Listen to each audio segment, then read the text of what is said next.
ഈ പറയുന്ന ഇതേ മുഖ്യമന്ത്രിയെ ഒരു 3 വർഷങ്ങൾക്കപ്പുറം കെ സുധാകരൻ എന്ന കോൺഗ്രസിന്റെ ഇന്ന് ജീവിച്ചിരിക്കുന്നതിൽ സമുന്നതനായ നേതാവ് മുഖ്യമന്ത്രി ഒരു ചെറ്റയാണെന്ന് പറഞ്ഞിട്ടുണ്ട്. അപ്പോൾ ഇവർക്ക് ആർക്കും പൊള്ളിയിട്ടില്ല. ഇങ്ങനെ ഒരു ചെറ്റ മുഖ്യമന്ത്രി ഈ ലോകത്ത് എവിടെയെങ്കിലും ഉണ്ടായിട്ടുണ്ടോ? നിങ്ങൾ കേവലം ഒരു ഒടിച്ചു പട്ടികളാണ് എന്ന് നിങ്ങൾ ഓർക്കണം. ഇന്ന് മുഖ്യമന്ത്രി പറയുന്ന രാഷ്ട്രീയ ചെറ്റത്തരത്തിന് പൊള്ളുന്ന ആളുകൾക്ക് 3 വർഷം മുൻപും ഇതേ വാക്കിന് ഇതേ പൊളിറ്റിക്കലി ഇൻകറക്ട്നെസ് ഉണ്ടായിരുന്നു. പക്ഷെ അന്ന് പൊള്ളിയില്ല.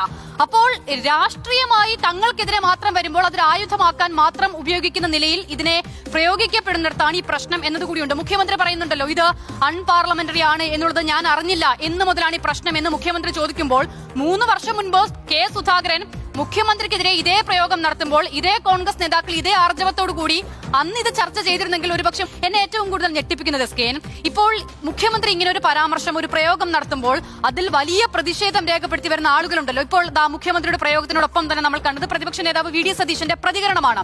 അദ്ദേഹം എത്ര രൂക്ഷമായ ഭാഷയിലാണ് അതിനെ പ്രതികരിക്കുന്നത് എന്നുള്ളത് കൂടിയാണ്. അപ്പോൾ അദ്ദേഹത്തിന് ആ ബോധ്യം ഉണ്ടാകണം, ആ വാക്ക് പൊളിറ്റിക്കലി ഇൻകറക്റ്റ് ആണ് എന്നുള്ളതും അതൊരു ക്ലാസ് പൊളിറ്റിക്സിനെ ഡിഫൈൻ ചെയ്യുന്നതാണ് എന്നുള്ളതും ഒരു പൊതുമധ്യത്തിൽ ഉപയോഗിക്കാൻ പാടില്ലാത്തതുമാണെന്ന്. പക്ഷേ ഈ പറയുന്ന ഇതേ മുഖ്യമന്ത്രിയെ ഒരു 3 വർഷങ്ങൾക്കപ്പുറം കെ സുധാകരൻ എന്ന കോൺഗ്രസിന്റെ ഇന്ന് ജീവിച്ചിരിക്കുന്നതിൽ സമുന്നതനായ നേതാവ് മുഖ്യമന്ത്രി ഒരു ചെറ്റയാണെന്ന് പറഞ്ഞിട്ടുണ്ട്. അപ്പോൾ ഇവർക്ക് ആർക്കും പൊള്ളിയിട്ടില്ല.